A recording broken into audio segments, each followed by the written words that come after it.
Megan? Grandma, come to the window.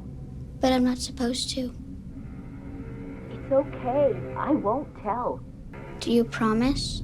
I promise. It'll be our little secret.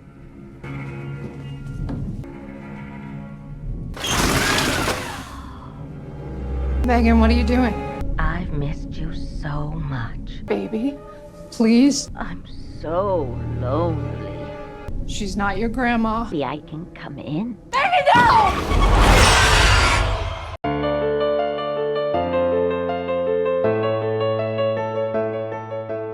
Halo gengs, masih bersama AB Channel, channel yang akan selalu membuat kalian anteng seanteng-antengnya hingga lupa berkedip. Teruslah bernafas. BTW, sudah siapkah kalian dibuat ruas terkaget-kaget? Karena kali ini film yang akan kita bahas tidak mengandung unsur komedinya, melainkan bergenre horor misteri dengan rating film 7,6 di IMDb. Menceritakan sebuah kota kecil tapi bukan sembarang kota, karena tidak setiap orang bisa ke sana, dan ketika berada di sana maka sudah dipastikan mereka tidak akan bisa keluar meski terus menyusuri jalanan, karena pada akhirnya mereka akan kembali dan terus kembali ke kota tersebut. Ditambah teror mengerikan dari uka-uka berwujud manusia siap mengintai dan menyerang secara membabi bagong. Eta seperti apa atuh cenah cerita lengkapnya? Tapi sebelum itu jangan lupa untuk sahubrek dulu ya gengs. Jangan lupa nyalakan juga lonceng notifnya supaya tidak ketinggalan dengan video terbaru dari AB Channel. Celah, kita geder aja langsung ke filmnya.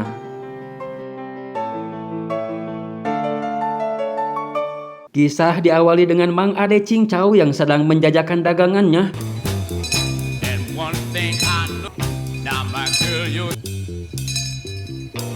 Ada ibu-ibu gengs. Bu Cincau bu, 3.000 segelas. Bu, ibu. Si ibu pura-pura gak denger. Okay, folks, we are closed for the night. It's time to get home. Tetapi faktanya si bapak ini ternyata bukan Mang Ade Cincau, melainkan seorang syarif bernama Boyd Stephen yang sedang melakukan tugasnya, yaitu mengingatkan setiap warganya supaya cepat bergegas pulang karena malam hari akan segera poek. Entah bagaimana ceritanya, hanya akan menjelang malam saja harus diberi tanda peringatan, tapi sepertinya sesuatu yang tidak normal selalu terjadi di malam hari karena terdapat aljimah yang menempel di setiap pintu rumah. Scene berpindah ke bar di mana ada dua orang pria, dia si pemilik bar dan satunya lagi si prank yang tengah ngeplay akibat mabuk kecubung meski sudah disepak berkali-kali.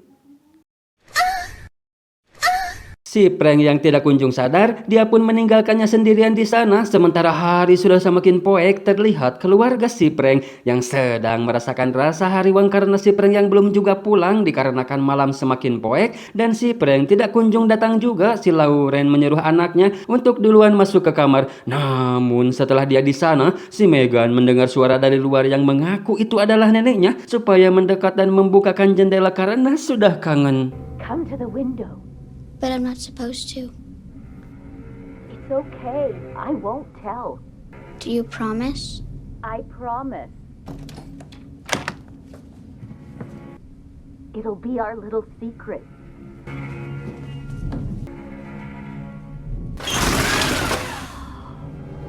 Megan, what are you doing? I've missed you so much. Baby, please. I'm so lonely. She's not your grandma. Maybe I can come in. Wala yung makhluk mengerikan macam apa cenah itu gengs, kateuing atuh karena keesokan harinya si prank yang belum tahu kejadian yang telah menimpa pada istri dan anaknya mengira kalau mereka semua sedang mengantri beras bulog bantuan pemerintah. Kepretan si Sarip menyadarkan si prank yang tidak becus menjaga keluarganya seraya menyeret si prank untuk melihat kondisi istri dan anaknya. Look at her! Look what you fucking did! Like, open your eyes and... Betapa sadisnya makhluk tadi, selain kondisi tubuh yang sudah acak-acakan ditambah beberapa organ tubuh yang juga telah hilang. Mungkin sudah dimakan si uka-uka alias si jurik tadi.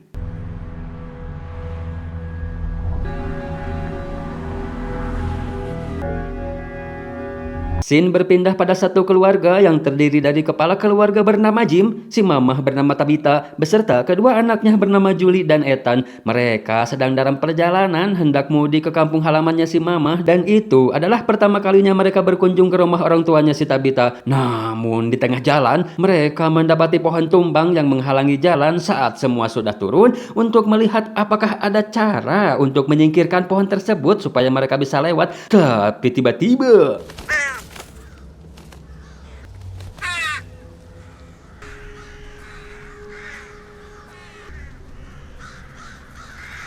segerombol gagak membuat mereka semu-semu was-was dan memutuskan untuk putar arah. Alih-alih mencari jalan lain, justru mereka malah nyasar ke lembur si Sarip dengan pemandangan yang kurang mengenakan. Seraya melihat orang-orang berkerumun yang ternyata sedang menguburkan si Lauren dan si Megan. Entah kenapa si Sarip menginstruksikan semua orang supaya mencuekin mereka biar si Sarip dan si Kenny yang tangani. Excuse me, could you tell me where, Hey, I was wondering if you could tell me where, Si Sarip pun menemui si Jim, sedangkan si Jim minta hampura karena telah mengganggu. Bercerita kalau dirinya sedang tersesat ditambah tidak adanya sinyal sehingga tidak bisa menggunakan Google Map. Seraya bertanya-tanya kemana arah menuju jalan raya, si Jim hanya perlu mengikuti jalan ini hingga ke sebuah perbukitan dan setelah itu kamu akan melihatnya. again, apologies. Tapi kenapa mereka semua tetap bertahan ya? Jelas-jelas di situ tidak aman, tapi kateuing atuh berangkat.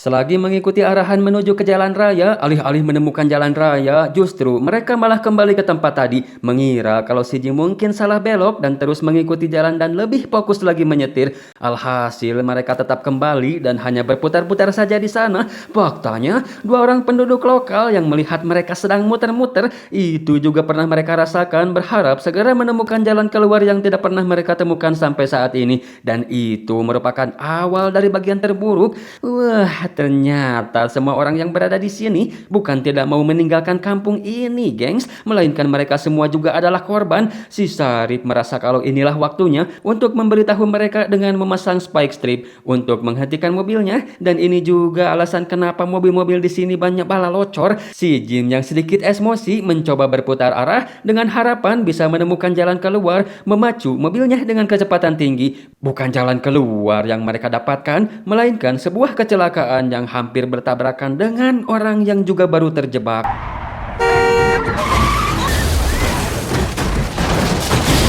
Apes coy, demi menghindari tabrakan, si Jim membanting setir yang membuat mobilnya ngurusuk, sementara orang yang berada di mobil satunya tidak terlalu parah dan bergegas minta pertolongan. Yang kebetulan ada si Sarip yang berniat mau menghentikan mobil si Jim. Mereka hanya punya waktu 2 jam saja untuk mengevakuasi kecelakaan. What happened? There was an accident. Hey, Ellis. There's been an accident outside town. We could use...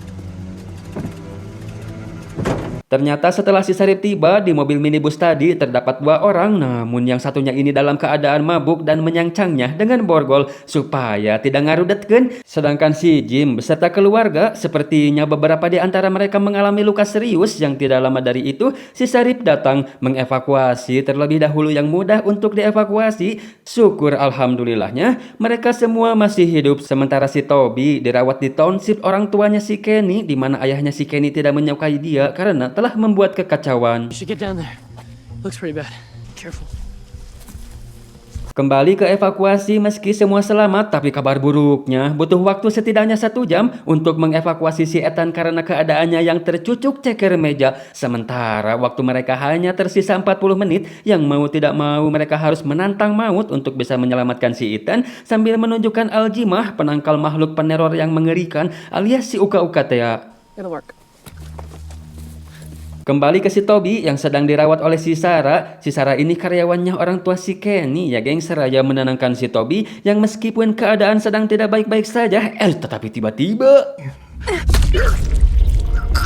Apakah si Sarah ini seorang psikocrot, geng? Sin kembali ke evakuasi lagi dengan si Sarip yang menggantungkan aljimah dan menutup semua lubang jendela dikarenakan hari sudah mulai gelap. Si Jim penasaran, dia pun bertanya apa yang akan terjadi ketika malam hari. Tapi si Sarip belum bisa menjelaskan secara detail. Yang pasti mereka bukan manusia selama aljimah itu berada di pintu dan semua jendela tertutup. Mereka tidak akan bisa masuk, tapi tidak tahu apakah itu bekerja di dalam mobil atau tidak. Di sisi lain, si Kenny kelupaan dengan strip yang ia pasang tadi mengharuskan mereka jalan kaki untuk bisa sampai ke rumah koloni. Namun saat mereka sampai, seseorang menahan pintu karena dia menganggap mereka bukan bagian dari kita, yang meskipun di situ ada si Alice, anaknya si Sarip sekaligus salah satu penghuni rumah koloni. Untung pemimpin koloni dia bernama Donna berhasil meyakinkan pria tersebut dan mau membukakan pintunya.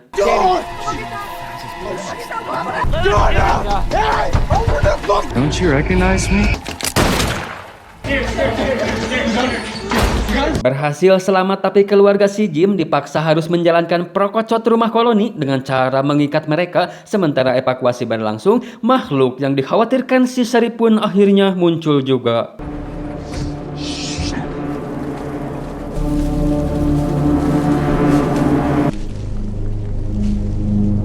Tapi sepertinya aljimah juga bekerja di mobil, gengs. Mereka hanya perlu tenang dan melawan godaan dari si para uka-uka yang menginginkan supaya diberi jalan masuk. Kembali ke si Tabitha, si Donna menjelaskan kalau semua orang yang berada di sini tidak ada satupun yang mau berniat jahat, semata-mata mereka lakukan sebagai bentuk antisipasi karena respon setiap orang baru yang berbeda di malam pertama mereka. Dan semua orang yang berada di sini pernah berada di posisi si Tabitha, menceritakan keadaan buruk ini secara detail dan sedikit bercerita tentangnya juga kalau si Donna sudah berada di sini selama 3 tahun lebih, yang pada saat itu hendak pergi berburu dengan kakaknya. Motherfucking crows. That's right. Everyone sees the tree. Namun sayang, kakaknya harus jadi korban keganasan si uka-uka, sementara si Julie didatangi seorang pria yang hendak mengambil barangnya. Tapi dia malah berkata yang membuat si Julie soak. Untung keburu datang si Fatima, merupakan pacar si Alice, yang menyuruh si pria tersebut untuk menjauh dari si Julie, membuat si Julie jadi lebih tenang. Si Fatima juga akan melepaskan ikatannya asalkan berjanji untuk tidak adug-adugan, seraya menunjukkan keluar dari jendela, memberitahu untuk selalu menutup jendela setiap malam hari karena mereka pandai ngagombal, tahu segala tentang kita dan mempengaruhi kita supaya mengizinkan mereka untuk masuk. Just don't look down.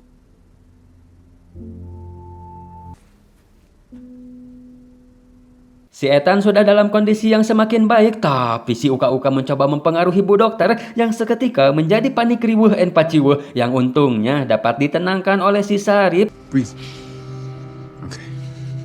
Si Ethan yang sudah lebih baik lagi, tiba-tiba saja dia bercerita kalau dirinya melihat danau air mata pada sebuah gambar di dinding. Terdapat banyak gambar di dinding tersebut, seperti ketika dirinya sedang menggambar dengan krayon dan keluarga kita, semuanya ada di dalam gambar tersebut. Tapi seseorang berteriak karena laba-laba yang jatuh dari langit. Apa tuh cina maksudnya, gengs? Apakah ada hubungannya dengan si pria tadi yang mengganggu si Julie?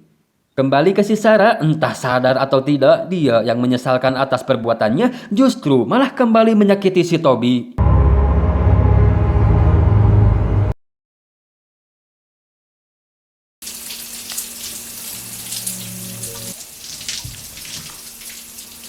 Selang beberapa saat, kakaknya si Sarah, dia bernama Nathan, datang ke sana, yang ternyata si Sarah ini selalu mendapat bisikan dan halusinasi untuk membunuh warga Township lainnya. Apakah itu pengaruh dari si uka-uka, gengs? Sedangkan ayahnya si Kenny berada di kamar untuk istirahat. Tapi ketika perawatnya keluar dari kamar, pintu secara tiba-tiba sudah terbuka.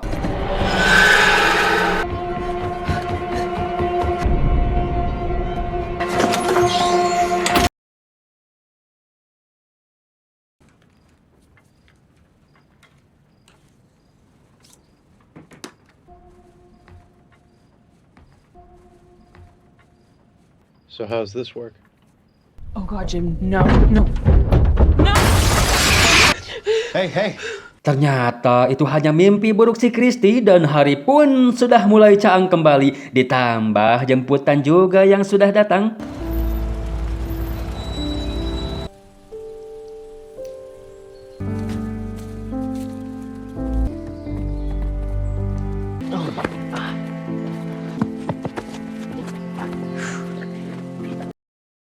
Si Nathan ternyata tidak tahu apa-apa, semua murni ulah si Sarah yang sengaja membuka pintunya karena dia mendengar suara mereka yang menginginkan si Sarah untuk menjadi si kocrot. Sempat melawan rasa itu, tapi mereka berkata kalau itu adalah jalan satu-satunya untuk bisa selamat dan keluar dari tempat kutukan ini. Sementara si Kenny yang pulang mendapati pintu dan aljimah yang sudah tergeletak dan mereka tidak ada yang selamat.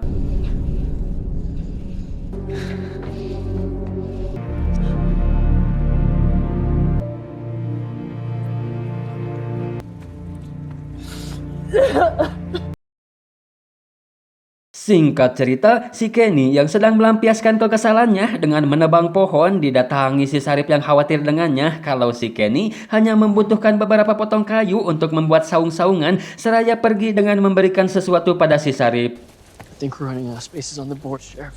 Sedangkan keluarga si Jim kembali ke rumah koloni saat kakaknya sedang memberikan suatu pertunjukan wayang golek, si Ethan seraya hulang-hulang sambil melihat keluar yang ternyata...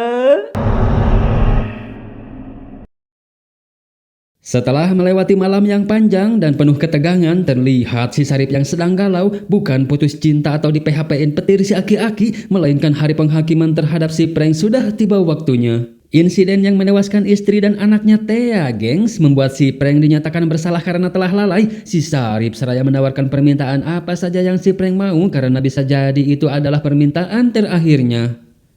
There is one thing I'd like to do. Scene berpindah pada si Jade Herrera, temannya si Toby yang sudah almarhum. Seperti biasa, si Donna menjelaskan tentang situasi dan kondisi di sini. Tapi apa respon si Jade? Dia menganggap kalau dirinya pasti sedang diprank si Toby dan semua yang ada di sini adalah karyawan si Toby yang sedang melakukan sandiwara. Fucking Toby. This must have cost a fortune. Hey, this'll do. Thank you. Sedangkan bocil misterius serba putih masih papelong-pelong dengan si Ethan di luar sendiri, padahal ada si Victor, satu-satunya penghuni rumah koloni yang berkelakuan aneh. Ngitung apa cina gengs, kembali ke si Ethan yang sudah ada papah mamahnya di situ. Namun tidak lama dari itu datang si Donna kalau seseorang telah menunggu yang ternyata itu adalah seorang pastor bernama Katri. Sesuai tradisi yang sudah berlangsung, setiap orang baru harus memilih akan tinggal di rumah koloni atau di kota. Jadi ada dua kubu gengs, tapi meskipun begitu mereka tetap satu jua dan sebelum kalian memutuskan, si pastor akan mengajak berkeliling terlebih dahulu melihat rumah di kota. Seandainya kalau kalian mau tinggal di sana, si Julie yang menginginkan ikut dilarang oleh orang tuanya karena harus menjaga si Ethan. You guys go ahead. Sedangkan si Jade yang sudah sampai di kota masuk ke sebuah resto yang lagi-lagi dan lagi dia memuji kehebatan si Toby karena seniat ini membuat prank terhadap dirinya. Sedangkan si Sarah buru-buru keluar karena dia melihat kakaknya yang datang. Si Nathan hanya khawatir karena sebelumnya si Sarah berkata akan istirahat, namun si Sarah tidak bisa melakukannya karena takut dicurigai oleh orang-orang seraya meyakinkan si Nathan kalau dirinya baik-baik saja. Bisa jadi ayang dalam selimut si Sarah ini gengs, bahaya sekali. Kembali ke si Jim yang sudah sampai di kota, si Katri menjelaskan kalau seandainya kalian memilih tinggal di kota untuk selalu ingat supaya meletakkan aljimah di pintu dan memaku semua jendela. Terlebih kalian jangan melepaskan pengawasan terhadap anak-anak karena anak-anak sangat rentan terhadap rayuan gombal si Uka-Uka. Selagi taat, maka semua akan baik-baik saja. Si Tabita yang melihat sebuah bangunan kecil di depan kantor si Sarip, dia pun penasaran dan bertanya, apa fungsi bangunan tersebut Pak Katri? Dijelaskannya kalau mereka menyebutnya itu adalah kotak. Satu-satunya hukuman yang mereka miliki sesuai undang-undang perkotaan gaib, setiap orang yang menyebabkan orang di sekitarnya meninggal, maka orang tersebut akan bermalam di sana tanpa aljimah yang melindungi. Aturan tersebut dimaksudkan supaya semua orang bisa melindungi satu sama lain dan malam ini adalah malam pertama kotak tersebut akan digunakan. Pasti itu sih pranknya gengs. Si Jim ditunjukkan rumah yang akan dia tinggali jika memilih tinggal di kota, yang ternyata itu bekas rumah yang ditinggali keluarga si Frank. Terlihat bekas insiden waktu itu yang belum dibersihkan.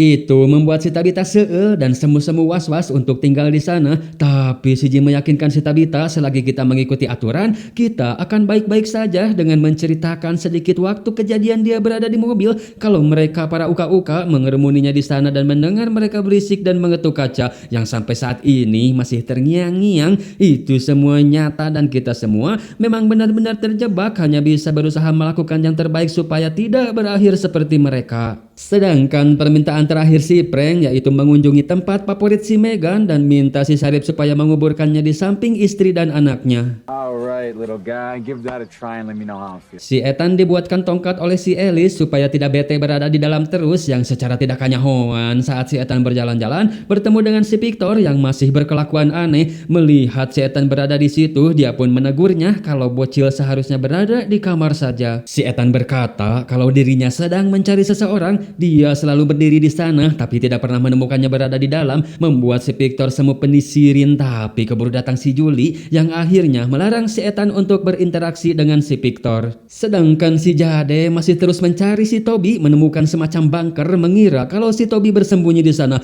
Tetapi tiba-tiba, wah, tempat apa sebenarnya itu, gengs? Apa dia salah satu dari uka-uka? Atau apakah para uka-uka bersembunyi di sana ketika siang hari? Kateng, karena Sin kembali ke si Sarip yang masih galau. Si Sarip yang membuat peraturan dan kotak tersebut masih tidak habis pikir kalau itu benar-benar harus digunakan, sementara dia membuat itu tujuannya hanya untuk membuat semua orang supaya saling melindungi. Si Sarip yang tidak kuasa melakukannya menemui si Frank dengan memberinya kunci rumah supaya si Frank menjauh dan mulai hidup barunya di dekat perbatasan. What are you gonna tell everybody? Singkat cerita, sidang keluarga si Jim sudah dimulai, yaitu putusan akan tinggal di mana mereka. Tapi si Sarip menyela, bermaksud untuk menjelaskan perihal kasus si Frank yang akan diberi kelonggaran oleh si Sarip. Tapi belum sempat si Sarip jelaskan, si Frank datang ke sana dengan penuh penyesalan dan pantasnya hukuman ini dia dapatkan, seraya memotivasi warga lain supaya lebih disiplin lagi dengan harapan ini menjadi hukuman pertama dan terakhir. Ini baru Lucky. Wait! No! Don't go, Frank! Namun si Jade masih menganggap kalau ini sangat satisfying sekali, dramatis dan mengharukan. Bebas ya teh. Dia disuruh cepat memilih dan mengusirnya dari sana, seraya diajak si Kenny yang mau menunjukkan sesuatu kepadanya. Si Sarip sendiri seraya rurusuhan untuk menyelesaikan sidang ini, dan sudah jelas ya gengs kalau si Jim memutuskan untuk tinggal di kota, tapi tidak dengan si Julie yang tetap mau tinggal di rumah koloni. Dan sempat bersih tegang antara si Tabita dan si Donna yang membuat si Sarip sedikit ngadat seraya berjanji kalau anaknya yaitu si Alice berada di rumah koloni dan akan menjaga si Julie. Everybody, the sun will be going down soon. So, thank you for coming. Ternyata si Jade dibawa ke makam di mana sebelumnya si Kenny telah mencongkel kuburan si Toby dan akan menunjukkannya ke si Jade kalau semua ini bukanlah prank.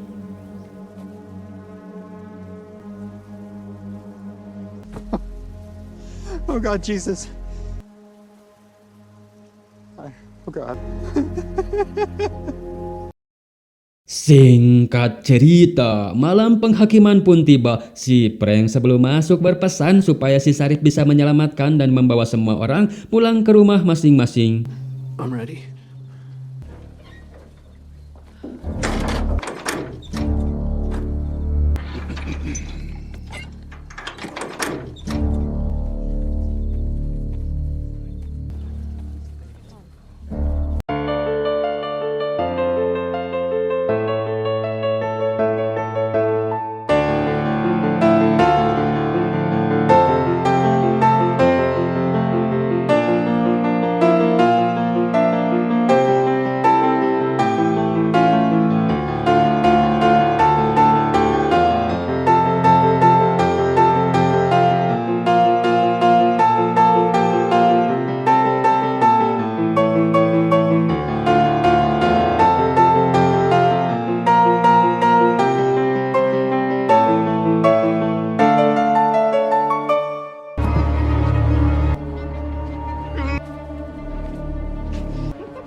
Keesokan harinya, si Sarip mengurus jenazah si Frank sesuai amanat. Si Frank akan dikuburkan di samping istri dan anaknya.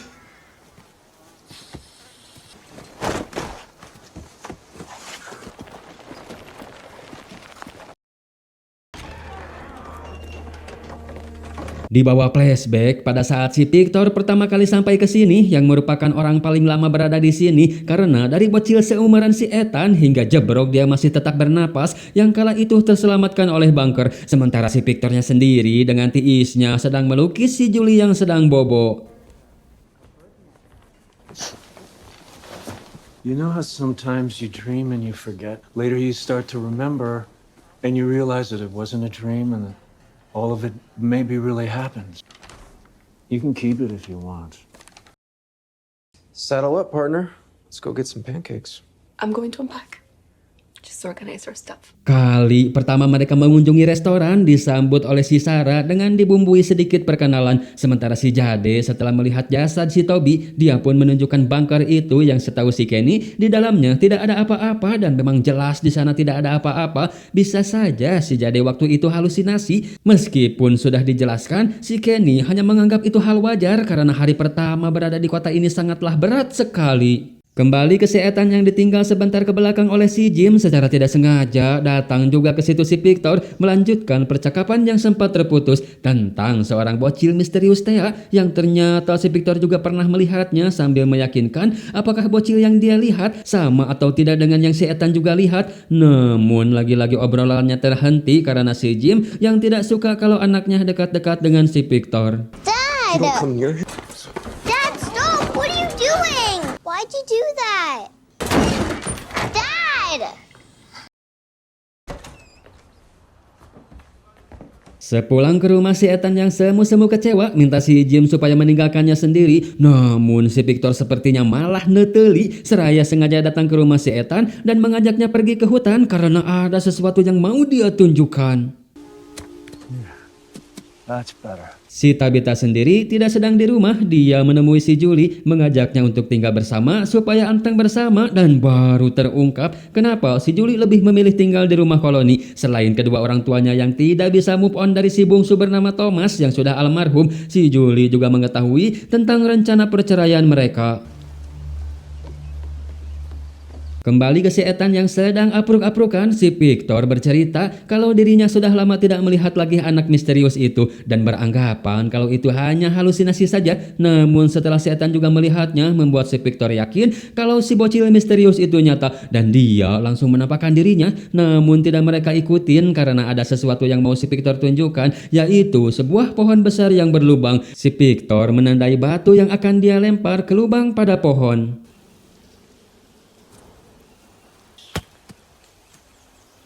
Batu tersebut ternyata jatuh dari lain arah. Si Victor menjelaskan kalau lubang itu semacam pintu kemana saja Doraemon. Namun bedanya kita tidak bisa menentukan kemana kita akan pergi. Jadi random gengs. Coba kalau bisa ditentuin. Sudah tamat dong sampai di sini filmnya. Dan pohon tersebut ternyata tidak cuma ada satu, melainkan beberapa yang jumlahnya belum diketahui. Si Tabitha yang baru pulang langsung mencari-cari si Ethan karena mau menemui kembali si Julie dengannya. Tapi si Jim melihat pintu terbuka ditambah tongkat si Ethan yang gular-goler. Mereka langsung bergegas mencarinya ke dalam hutan.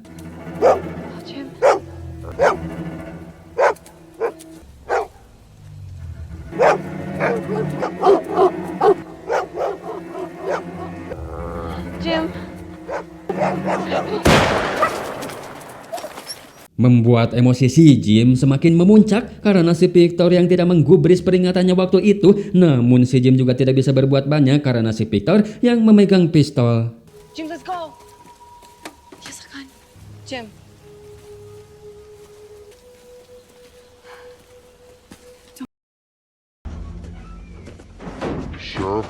Si Jim pun menemui si Sarip yang sedang membetulkan kotak seraya melaporkan kejadian barusan dan berjanji si Sarip akan menemui si Donna memastikan kejadian tersebut tidak akan terulang lagi seraya mengajak si Jim beserta keluarga untuk makan-makan sambil mengenal lebih jauh satu sama lain. Singkat cerita, mereka semua sudah di resto. Si Sarah ngajak si Ethan untuk membantunya membawakan makanan, sementara si Sarip sendiri dipanggil oleh deputinya. Saat si Ethan sudah kembali ke meja, si Sarah merasakan sesuatu yang ternyata itu adalah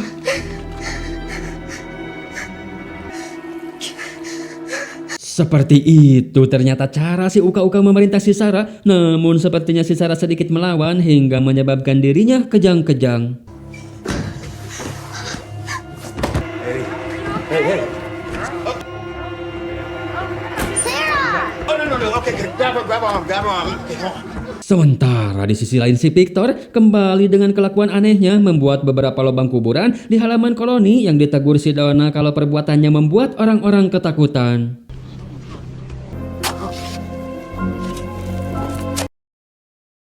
Si Sarah yang mengalami kejang-kejang dibawa ke klinik untuk diperiksa. Ya namun begitulah, karena bukan disebabkan oleh suatu penyakit, dia pun seketika sudah jag-jag kembali.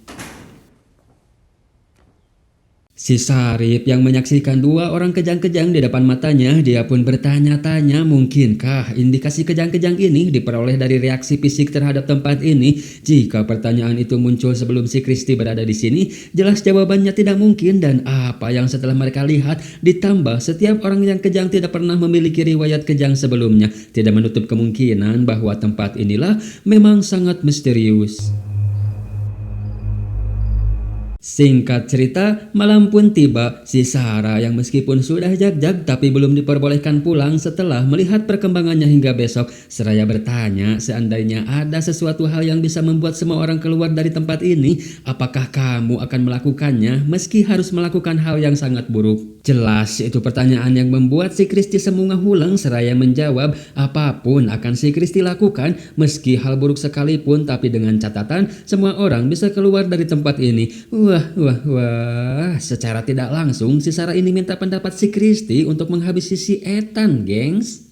Keesokan harinya si Sarah sudah diperbolehkan pulang, tapi bukan resto yang dia tuju. Benar-benar nekat si Sarah ini. Di sisi lain, si Nathan datang untuk menemui si pastor, tapi si pastor sepertinya sedang tidak berada di sana. Kembali ke si Sarah yang sudah bertemu dengan keluarga si Jim, seraya akan ngajak si Ethan untuk pergi ke kebun binatang mini, peternakan yang dikelola si Nathan ya gengs. Kalau itu pasti akan membuat si Ethan senang, tapi untungnya si Tabitha ikut, setidaknya bisa si Tabitha lindungi. Si Nathan akhirnya menemukan si pastor seraya bertanya tentang aturan pengakuan dosa. Apakah dosa yang sudah diakui akan tetap menjadi rahasia kita? Anything you tell me stays between us and God.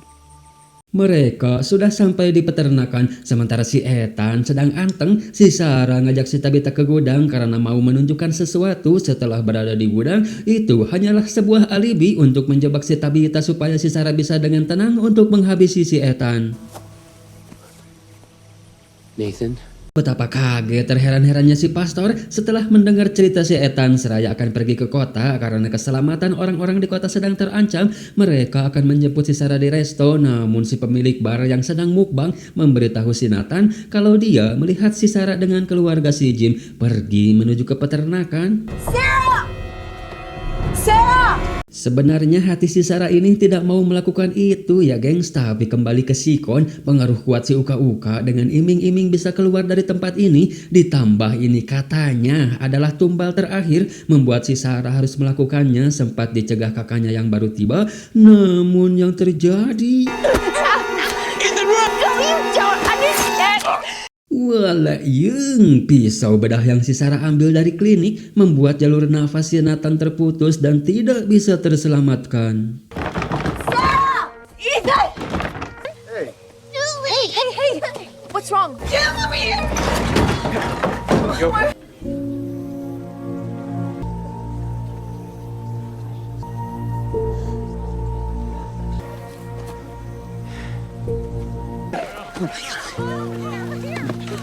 Si Jim mempertanyakan insiden ini pada si Sarip selaku aparatur kota. Si pastor yang menjawab kalau dia tidak berhasil menangkap si Sarah yang lari ke dalam hutan, seraya menenangkan si Jim kalau si Sarip akan mengurusnya jika dia kembali, dan jika tidak, itu berarti sudah ada yang mengurus.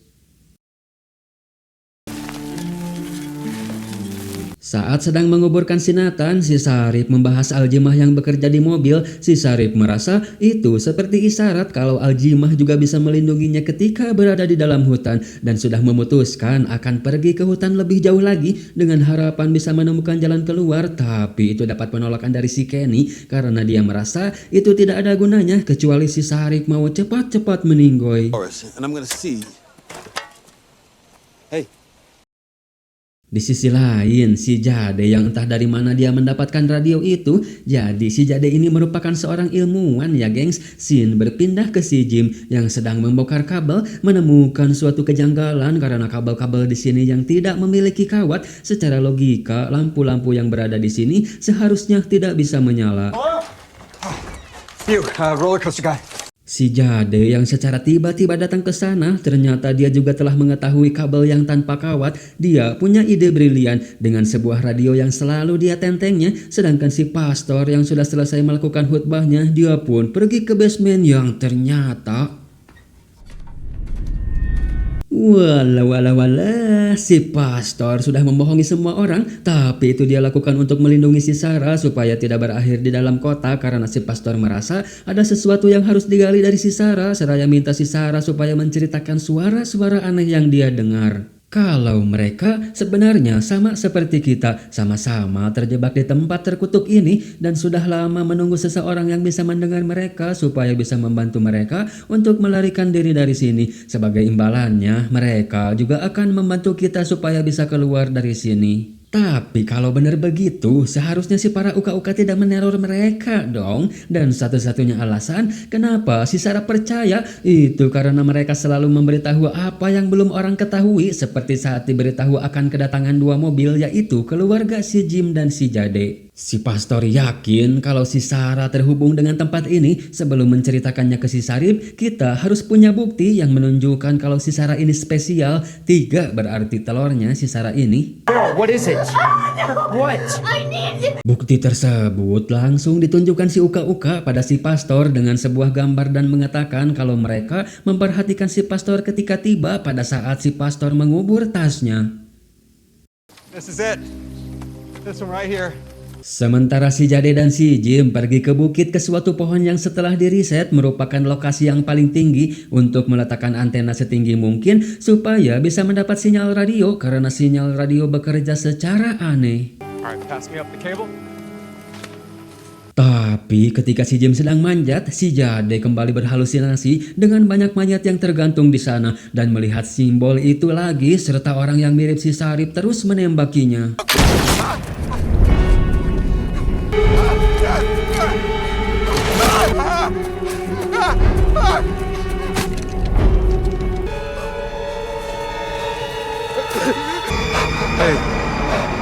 Yang pada akhirnya si Jade malah kabur meninggalkan si Jim dan si Jim melanjutkan eksperimennya sendirian.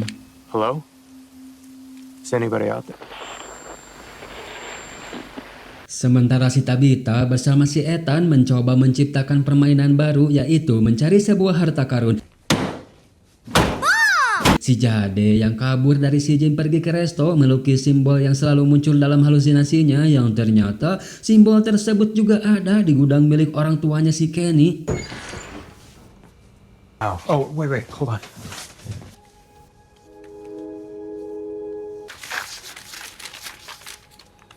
Si Sarip menemui si Kenny yang kecewa karena keputusannya, menjelaskan kalau si Sarip sebenarnya mengidap satu penyakit yang sama dengan ayahnya. Penyakit itu selama ini sudah menggerogoti dirinya. Akan tiba saatnya pada titik di mana si Sarip tidak bisa lagi melindungi orang-orang. Maka sebelum itu terjadi, satu-satunya yang bisa si Sarip lakukan adalah memastikan semua orang berada di tangan yang tepat ketika si Sarip sudah tiada. Dan jika memang si Kenny belum siap ditinggal, maka si Sarip akan membatalkan rencananya untuk menelusuri hutan. Sepulang dari eksperimen, si Jim menemukan rumah sedikit berantakan yang ketika dilihat ternyata si Tabitha sedang menggali mencari tahu kemana kabel-kabel tanpa aliran listrik dan kawat ini berakhir karena semua kabel menuju ke bawah. Dan itu sangat aneh sekali, bahkan yang lebih impossible lagi, si Tabitha menemukan gelang rakitannya di sini yang kala itu hilang pas lahirnya si Julie. Apakah mereka memang sudah ditargetkan sejauh itu, gengs? Atau si Uka-Uka mengetahui sampai hal terkecil dalam hidup setiap orang yang terjebak? Tapi sedikit demi sedikit mereka sudah mulai bergerak untuk memecahkan misteri ini. Give me the shovel.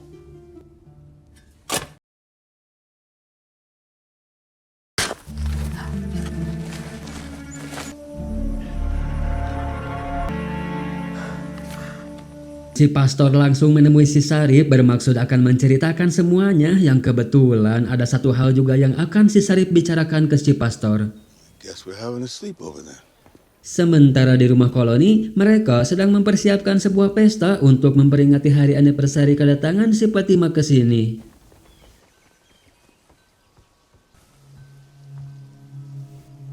Kevin, come on. It'll be dark soon. Singkat cerita, malam pun belum keeng, si Sarip menceritakan tentang akan kepergiannya untuk menelusuri hutan, sedangkan si pastor diawali dengan memberikan tas yang telah dia kubur, dilanjutkan dengan menceritakan si Sarah yang dia sekap di basement. It may seem...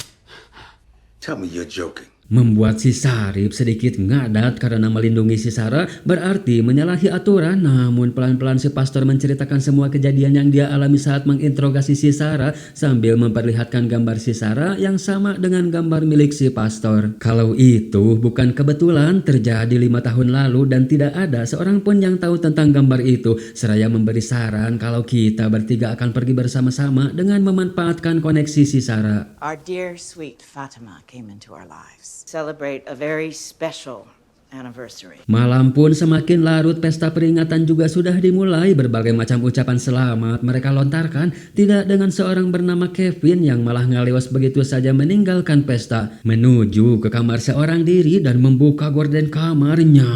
Ternyata bunga di luar tadi yang dia letakkan itu buat seorang cewek uka-uka, gengs. Dia diberi nama Jasmine dan mereka sering melakukan ini setiap malam. Namun kedatangan si Jasmine kali ini berbeda. Dia hanya akan berpamitan karena merasa sudah tidak diperlukan, ditambah tidak ada bukti nyata kalau si Kevin benar-benar mencintainya. Goodbye, Kevin.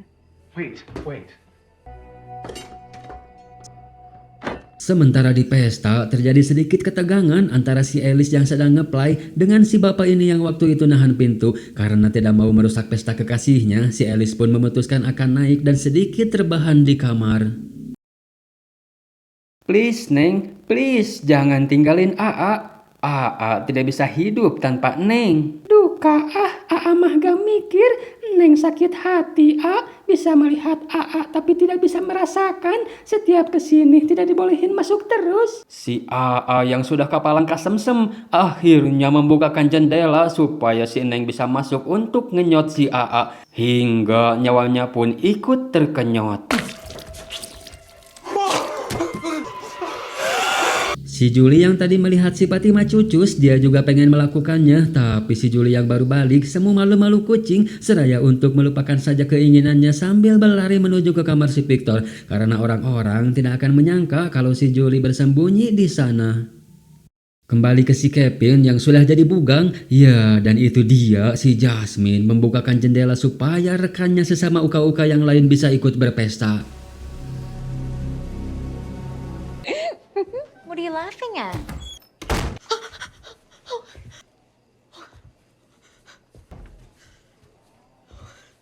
Hi, Trudy.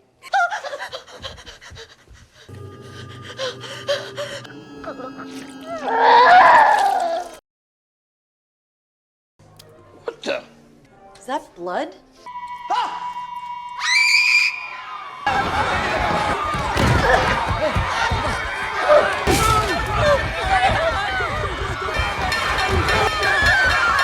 Have you seen Ellis?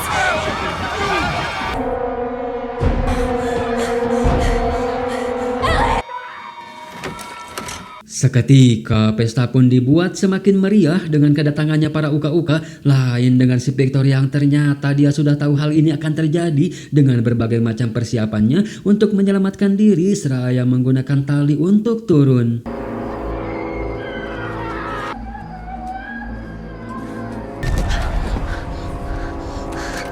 Si Donna membawa orang-orang menggunakan mobil untuk pergi ke kota minta bantuan, sedangkan si Fatima akan mencari si Alice terlebih dahulu. Yang unik dari si uka-uka ini, mereka tidak bisa lari dan ngapung ya gengs, tapi sepertinya ahli dalam hal memanjat. Kembali ke si Victor, dia ternyata dipandu oleh si bocil misterius mengajak si Julie untuk ikut jika masih mau melihat keluarganya esok hari. Si Alice yang masih berada di lantai atas nekat lompat dari lantai 2 demi menghindari si uka-uka yang akan memangsanya. Untung ada si Fatima dan membawa si Alice ke sebuah ruangan dengan menempelkan aljimah di pintu. Sedangkan si Victor mereka asruk-asrukan menuju pohon ajaib. Oh, wait! I'll be right behind you. Itu mah tempat bunker Thea ya gengs, tapi kan di situ gak ada aljimahnya. Apakah si Julie bisa selamat? Di sisi lain si Sarip masih membicarakan rencana untuk menjelajah hutan, tapi tiba-tiba si Donna membawa semua orang ke kantor Sarip memberitahu kalau para uka-uka berhasil masuk. Tapi ketika sedang mengevakuasi, si pastor pun tidak bisa diselamatkan karena pendarahan yang sangat hebat. Amen.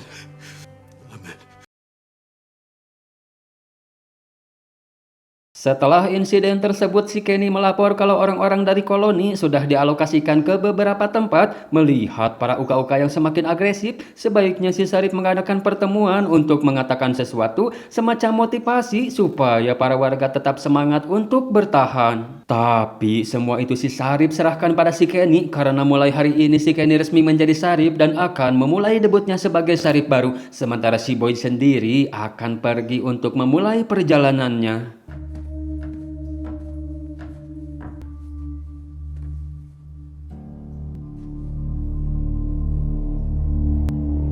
Let's take a walk. Kembali dibawa flashback detik-detik si Boyd dan keluarga akan terjebak. Jadi si Boyd ini mantan TNI AD ya geng, sementara istrinya merupakan seorang marinir, keluarga aparatur keamanan. Keren si Boyd yang baru pensiun dan akan sedikit healing. Namun apesnya di tengah perjalanan seperti biasa, semua berawal dari pohon itu. Thank you.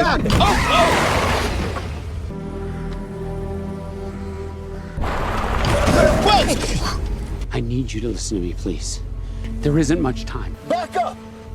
You trying to get yourself killed? Tanpa terkecuali, seperti yang kita tahu, si Boyd merupakan seorang Sarip yang bijak dan tegar. Dia pun mengalami hal sama ketika baru datang dengan orang-orang pada umumnya, karena semua memang tidak masuk akal sehat. No, please. Keadaan waktu itu yang sangat mencekamlah membuat keluarga si Boyd mau mengikuti arahan si pastor yang hanya bisa bersembunyi di ruang sempit bawah tanah. Karena waktu itu mereka belum menemukan aljimah dan setiap malam sudah dipastikan selalu memakan korban.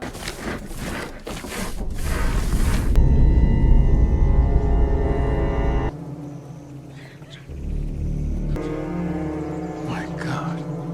The diner, it's meet me over there. Dari sinilah awal perubahan dimulai dengan ide dan masukan si Boyd, yaitu memastikan semua orang aman ketika malam hari dengan cara berpindah-pindah tempat persembunyian. Si Boyd juga menemukan hewan ternak di dalam hutan, menyarankan supaya membangun peternakan dan akan mencari hewan lebih banyak lagi. Tapi saat sudah berada di hutan, dia bertemu dengan seekor anjing lalu mengejarnya tanpa dia sadari kalau pengejarannya membuat si Boyd kasarung.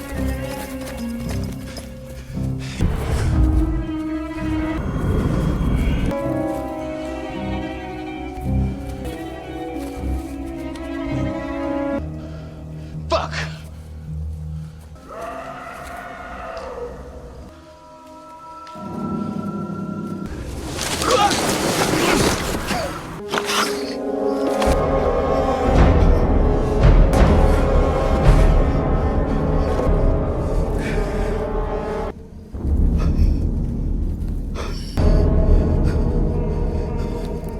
Dan di gua kecil inilah Aljima si Boy temukan. Bisa jadi sih si Boy punya pikiran setiap kali masuk hutan lebih jauh lagi pasti akan menemukan sesuatu. Makanya dia memutuskan untuk menjelajahi hutan. Kembali ke masa sekarang, si Boy yang sudah mulai apruk-aprukan menyembunyikan si Sarah terlebih dahulu karena ada perlengkapan yang belum dibawa si Boy dan akan kembali sebelum hari mulai poek. Syukur alhamdulillahnya ternyata bunker itu benar-benar aman bisa menyelamatkan si Julie meski tanpa Aljimah karena waktu itu juga pernah menyelamatkan si Victor bocil, tapi entah di mana si Victor saat ini munculnya. Good, you're here. Lagi-lagi si Jade datang ke sana tidak ada adab sama sekali, membuat si Jim ngamuk ditambah dengan kejadian waktu di bukit. Tapi setelah si Jade mengakui kesalahannya dan meminta hampura, si Jim pun memberitahu si Jade kalau eksperimennya berhasil. Namun hanya statis yang didapatkan. Jika mencoba di tempat yang lebih tinggi lagi, mungkin kita bisa mendapatkan sinyal. Lantas mereka berdua pun pergi ke rumah koloni yang di situ ada si Donna sedang mengurus jenazah para korban. Oh, jadi ini kali ya gengs, maksud si Victor waktu itu menggali kuburan. Harus lebih peka lagi sih sama si Victor ini mah. Mereka berdua minta izin pada si Donna untuk membangun sebuah menara di atas rumah koloni. Fatima, would you give us a second? Si Boy sebelum dia pergi menemui si Ellie, selain berpamitan, dia juga memberi semangat dan motivasi, juga mengungkapkan rasa cinta dan sayangnya. Jadi mereka berdua ini gak akur ya gengs, padahal kita lihat sebelum terjebak hubungan mereka baik-baik saja. Tapi entah kenapa si Ellie jadi membenci ayahnya. Kembali flashback saat si Boy akan pulang ke kota, namun dia mendengar suara tembakan berkali-kali. Ternyata istrinya yang merupakan seorang marinir sedang membantai warga kota. Entah stres atau apa, dia menganggap ini kalau kita semua sedang mimpi. Diperkuat dengan selamatnya si Boy yang semalaman di dalam hutan dan akan membangunkan mereka semua supaya bisa lebih cepat pulang.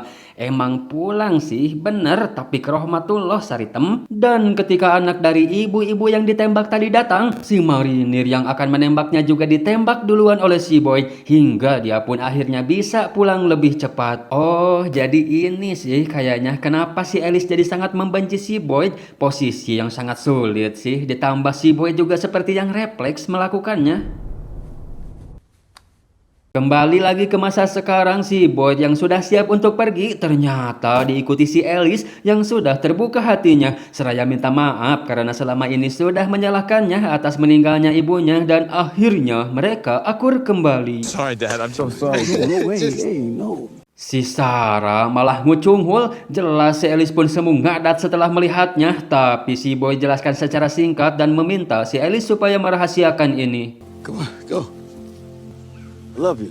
Sedangkan di kota Sarip sementara sudah disandang si Kenny dan si Donna memberi arahan supaya membantu si Jim dan si Jade yang akan membangun menara satelit sekaligus memperbaiki kerusakan rumah koloni supaya secepatnya bisa kembali ke sana.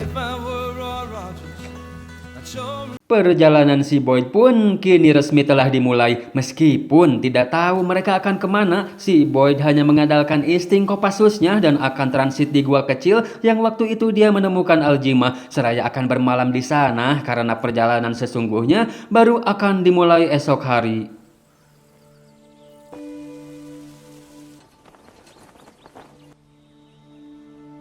Singkat cerita, malam pun telah berlalu. Terlihat di rumah koloni, mereka sudah mulai membuat menara sekalian juga memperbaiki kerusakan rumah koloni. Sementara si Boy seperti yang sering dilakukannya selalu memberi tanda pada jalan yang dia lalui. Si Sarah sedikit bercerita tentang almarhum si Nathan kalau dirinya memiliki teori sendiri tentang tempat ini. Jika kita mencoba untuk pergi dari sini, semakin besar usahamu maka langkahmu akan semakin sulit. Tapi tiba-tiba saja mereka mendengar sesuatu yang ketika dilihat ternyata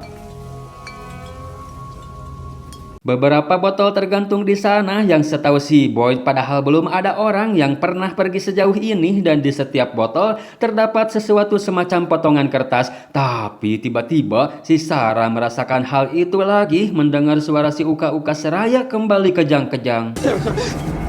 No, Sarah? No, okay. Scene beralih ke si Jim yang mendapat masalah pada baterai. Ada baterai teh tapi hanya akan bertahan beberapa jam saja dan itu waktu yang terlalu singkat. Di sisi lain, kini yang dagang cincau pun telah diganti, menandakan hari akan mulai poek. Terlihat si Jim yang berlari, di mana di rumah si Jim sendiri masih disibukkan dengan penggalian yang terpentok dengan permukaan yang keras. I think I hit the bottom. Oh my god.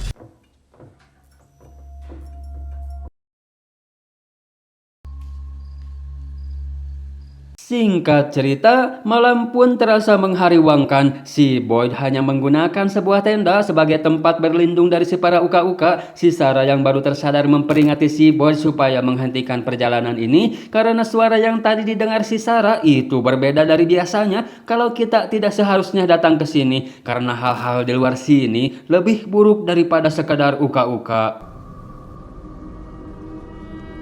What is that? Oh no. What's happening?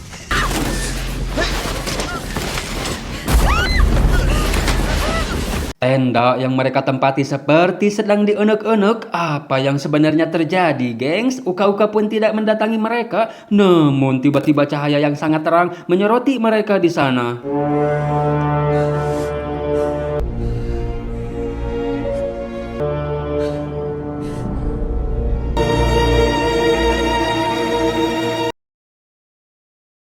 Malam pun telah berlalu, tapi gimana nasib si Boyd, gengs? Karena Sin berada di rumah si Jim, si Jade yang selalu datang nyelonong seraya menunjukkan penemuannya untuk menyalakan hairdryer yang hanya cukup menempelkan kabel pada cangkokan lampu tanpa harus memikirkan untuk bayar listrik.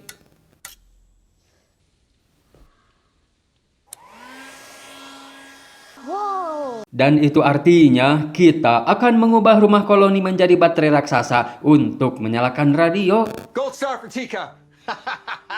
Kembali ke si Boyd, ternyata mereka masih selamat. Namun posisi mereka berubah menjadi berada di tempat yang mereka pun tidak tahu ada di mana. Tapi tempat tersebut dipenuhi dengan jaring laba-laba. Apakah itu sarang Spider-Man, gengs? Sin kembali ke si Jim yang sudah berada di rumah koloni. Mereka berdua menjelaskan mekanisme suplai baterai untuk radio. Dan yang mereka butuhkan saat ini adalah mengumpulkan kawat sebanyak mungkin. Baik yang berada di mobil, peralatan, ataupun elektronik. Yang penting kawat lah intinya mah.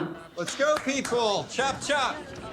Si Boyd yang akan mengikuti arah cahaya yang semalam menyorotinya karena itu bukan senter, dengan harapan di sana ada orang yang mungkin bisa membantu kita, yang meskipun berkali-kali diingatkan oleh si Sarah supaya kita kembali ke kota saja, tapi yang didengar si Boyd malah suara seseorang yang tidak didengar si Sarah, dan itu adalah halusinasi si Boyd yang secara tidak sengaja jadinya menginjak rumah satu keluarga laba-laba.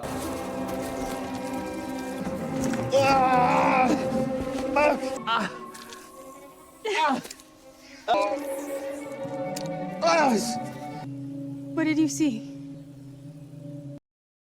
Mereka pun melanjutkan perjalanan, namun setelah berjalan jauh dari tempat tadi, si Boyd pun mulai putus asa karena tidak menemukan apapun. Jangankan jalan keluar, tanda-tandanya pun tidak dia temukan, diperburuk dengan efek gigitan laba-laba tadi yang sudah mulai terasa. Lebih buruknya lagi, cuaca sudah tidak bersahabat. Hold up. Storm is coming. Then we better move quick. Kembali ke si Jim yang sudah berhasil mengumpulkan kawat dan akan segera mendirikan menara yang sudah selesai mereka bangun. Alright, we're good. Bring it up.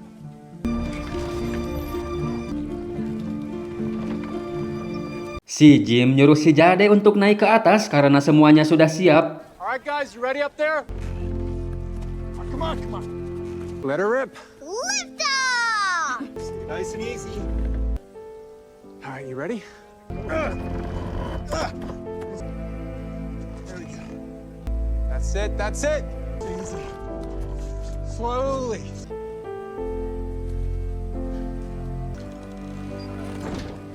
All right, we're good. Yes! We got power. We got a signal. Yes! Setelah mendapat sinyal, dirasa tugas si Jim sudah selesai. Si Tabitha akan menyelesaikan bagiannya, yaitu untuk melanjutkan penggalian. Dan gumpalan awan hitam pun baru terlihat dari sana, menandakan hujan angin dordar gelap akan segera terjadi, yang padahal di sisi lain matahari masih terik menyinari, sedangkan hujan itu sendiri sudah turun di lokasinya si Boyd. Setelah berhasil menaiki bukit, anehnya mereka menemukan semacam mercusuar di sana.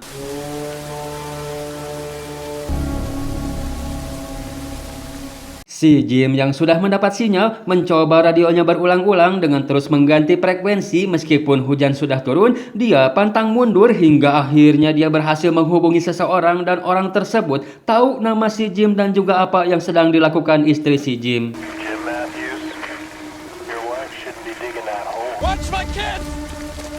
Sedangkan si Tabitha-nya mencoba akan menembus permukaan yang keras menggunakan sebuah baliung.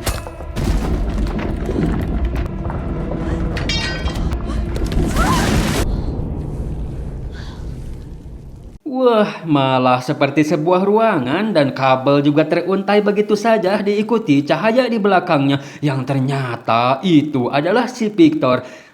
Jadi si Victor dia berakhir di sini, gengs, dan menunggu seseorang yang akan datang seperti yang sudah diberitahu oleh si bocil misterius. Segera membawa si Tabitha karena tempat ini sangat berbahaya.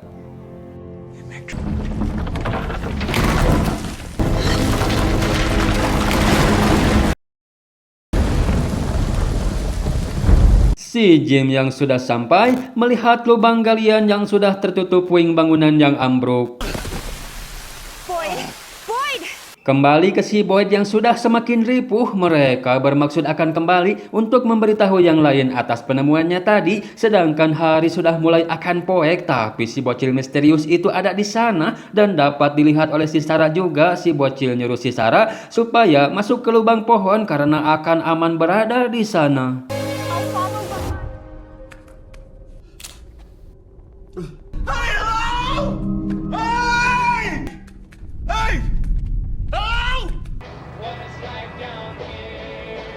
Ending season 1 yang sangat membabi bagongkan karena terlihat bis yang baru datang ke kota misterius tersebut masih panjang, gengs, filmnya, dan lebih greget lagi. Seperti apa cenah di season 2-nya? Apakah mereka bisa menemukan jalan keluar atau sebaliknya mereka semua akan mati di sana?